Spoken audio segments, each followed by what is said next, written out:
Hello everyone, you are welcome in knowledge point and twenty channel.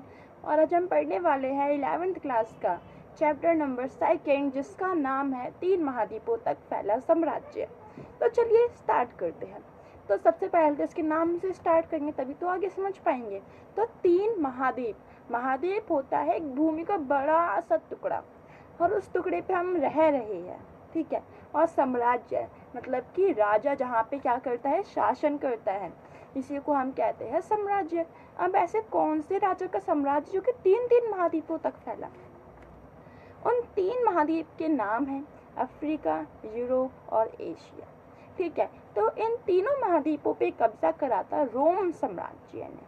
कौन सा साम्राज्य ने? रोम साम्राज्य ने। अब हमें इसके बारे में जानकारी कैसे मिली? हमें इसके बारे में जानकारी मिली पाठ्य सामग्री, दस्तावेज और अवशेष। पाठ्य सामग्री में आप लिखेंगे वर्ष, वृत्तांत, कानून पत्र, प्रचा।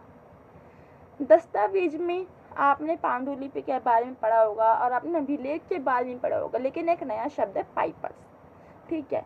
अब देखिए पपायस, पपायस जो होता है ये हमें पेड़ से प्राप्त होता है, उस पर फिर हम लिखते हैं।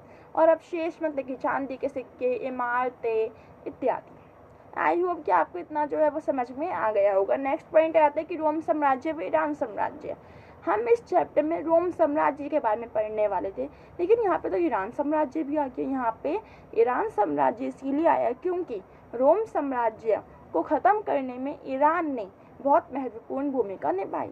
दरअसल ये दोनों ही पड़ोसी देश थे, पर इन दोनों में ही लड़ाई झगड़े बने रहते थे। ये इन दोनों जो देश है इन दोनों को अलग करा था फरात नामक नदी ने, जो कि चैप्टर नंबर 1 में भी है।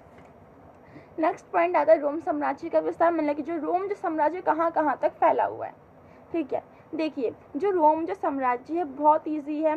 जो रोम जो साम्राज्य है सबसे पहले तो ये फैला है भूमध्य सागर तक, मतलब कि अफ्रीका, एशिया और यूरोप महाद्वीप, ठीक है, में भी। और सीरिया से लेकर स्पेन तक एक सागर आता है जिसको हम कहते हैं भूमध्य सागर।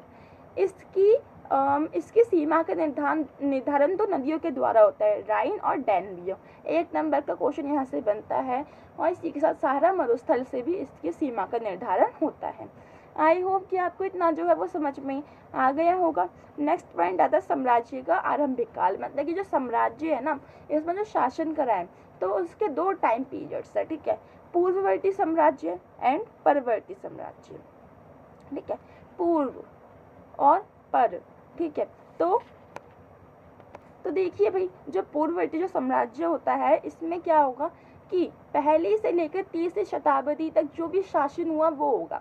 परवर्ती में 30वीं शताब्दी के बाद जो शासन हुआ वो इसमें दिखलाया जाएगा। नेक्स्ट पॉइंट ये आता है कि रोम साम्राज्य ईरान साम्राज्य में डिफरेंस क्या है। देखिए सबसे पहले तो जो रोम जो साम्राज्य है यहाँ पे आपको बहुत सारी सांस्कृतिक विविधता देखने को मिलेगी, मतलब कि यहाँ पे बहुत ज़्यादा तरह तरह के लोग रहते हैं, बहुत सारी भाषाएं बोलते हैं, लेकिन ईरान में ऐसा नहीं मिलेगा। जो रोमन जो साम्राज्य है यहाँ पे एक पॉइंट और ये आता है कि सांस्कृतिक जो विविधता होती है इसका जुड़ाव सरकार से है, लेकिन ईरान साम्राज्य में ऐसा कुछ भी देखने को नहीं मिलता है। नेक्स्ट पॉइंट ये आता है कि हमारा जो रोम साम्राज्य है इसमें शासन प्रणाली, इसमें 2 प्रकार की शासन प्रणाली। एक तो हम पहले पढ़ेंगे गणतंत्र, जो कि 509 ई पूर्व से 27 ई पूर्व तक चली, ठीक है। इसमें क्या होता था कि इसमें जो ज़्यादा जो अधिकार होते थे वो किसके पास होते थे? अमीर लोगों के पास, जिसको हम कहते हैं कुलीन वर्ग। और जो राजा था उसके पास कम अधिकार होते थे। इसके बाद है प्रिंसिपेट शासनकाल, जिसमें जूलियस सीजर का एक पुत्र था जिसका नाम था ऑगस्टस, ठीक है, ऑक्टेवियस। उसने तख्ता पलट कर दिया, मतलब कि उसने जो सत्ता है ना उसने हासिल कर ली। अब उसने देखा कि भाई मैंने सत्ता हासिल किया तभी मुझे ज़्यादा कुछ नहीं मिल रहा है, ठीक है, क्योंकि जो पावर है वो ज़्यादा किसके हाथ में? कुलीन वर्ग के हाथ में। तो उसने क्या करा, इस जो गणतंत्र जो व्यवस्था उसने उसको उठा दी और उसने बोला अब जो पावर होगी वो किसके पास होगी? राजा के पास होगी। आई होप कि आपको इतना समझ में आ गया होगा।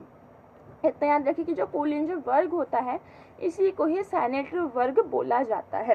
नेक्स्ट पॉइंट आता है रोम साम्राज्य की सेना की विशेषता, मतलब कि जो रोम साम्राज्य में जो सेना थी, ठीक है, उसकी विशेषता क्या थी? सबसे पहले जो सेना थी ये पैसे लेती थी, मतलब कि ये काम जब इसे वेतन दिया जाता था। अब आप खुद सोचिए, जब किसी देश की पहले के समय में सेना पैसे ले तो वो उस देश के लिए बहुत महान बात होती है। ठीक है, नेक्स्ट पॉइंट ये आता है कि जब कभी रोम साम्राज्य की जो सेना होती है उसका जो नियंत्रण होता है, जो राजा अच्छे से कर पाता है वही ज़्यादा सफल होता है। मतलब कि राजा की जो सफलता है ना, वो ज़्यादा किस में निर्धारित होती है कि उसने सेना पे नियंत्रण कैसा करा। सेना को कभी कभी आंदोलन भी करना पड़ता था। अगर उसे आंदोलन करने से निराशा प्राप्त होती, उसे विद्रोह भी करना पड़ता था। ठीक है, और इसी के साथ रोम साम्राज्य का सबसे बड़ा जो ग्रुप था वो सेना को ही था, जिसमें 600,000 सैनिक थे। आई होप कि आपको इतना जो पॉइंट है वो समझ में आ गया होगा। हम नेक्स्ट पॉइंट पे आते हैं कि भाई सम्राट का सिंहासन जो था वंशक्रम था, मतलब कि राजा का बेटा जो है वो अगला राजा बनेगा, फिर उसका बेटा अगला राजा बनेगा। ठीक है, अब हम आगे आएंगे तो हम पढ़ेंगे कि रोम साम्राज्य जो बहुत बड़ा था, हमने उसके बारे में पढ़ भी लिया, लेकिन अब इस पर नियंत्रण कैसे किया गया। देखिए, जो रोम जो साम्राज्य है, इस पर नियंत्रण करने के लिए सबसे पहले तो जो रोम साम्राज्य में अलग अलग नगर स्थापित किए गए। ठीक है, अलग अलग नगरों को लगाया गया, जिससे वहाँ के जो लोग हैं वहाँ से कर ले लिया जाता था।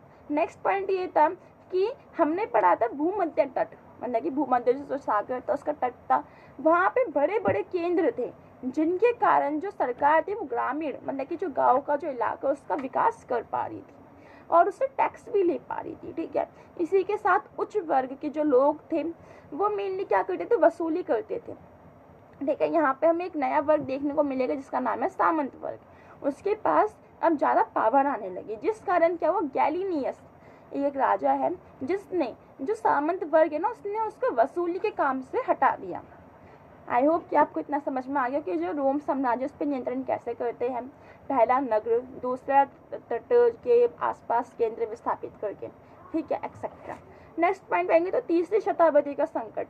तीसरी शताब्दी मतलब कि पूर्ववर्ती जो काल है उसमें क्या क्या संकट आया, देखिए मैं एक बार पढ़ लेती हूँ। तीसरी शताब्दी में तनाव के कारण, ठीक है, ईरान के सनसानी वंश ने रोम साम्राज्य पर बार बार हमले किए। मतलब कि ईरान, हमने पढ़ा ईरान देश, अब उसका एक वंश है जिसका नाम है ससानी वंश। उसने क्या करा, उसने रोम पे बार बार हमले किए। नेक्स्ट ये क्या आता है कि वहाँ का जो शासक था, ठीक है, उस शासक ने क्या करा, उस शासक का नाम था शापुर, जिसने शिलालेख में 3 अलग अलग भाषा में लिखा कि मैंने रोम साम्राज्य की राजधानी एंटिओक पे अपना कब्जा करने का मैं दावा करता हूँ कि मैंने रोम साम्राज्य की राजधानी एंटिओक पे कब्जा करा है। किसने बोला, शापुर ने बोला, जो कि कहाँ का शासक था, वो था ईरान का शासक। नेक्स्ट पॉइंट यह था, जर्मन के लोगों ने रोम साम्राज्य के विभिन्न प्रांतों पर कब्जा कर लिया। तीसरी शताब्दी में जो जर्मन के जो लोग हैं, ठीक है, उन्होंने रोम साम्राज्य के अलग अलग जो राज्य है उस पर क्या कर कब्जा करा, वहाँ पे अपना कब्जा जता लिया। अब तीसरी शताब्दी में 47 वर्षों में 25 सम्राट हुए। ये कितनी बड़ी खतरे की बात है। मतलब कि कितने वर्ष है, 47 वर्ष है, उसमें 25 सम्राट चेंज हो गए।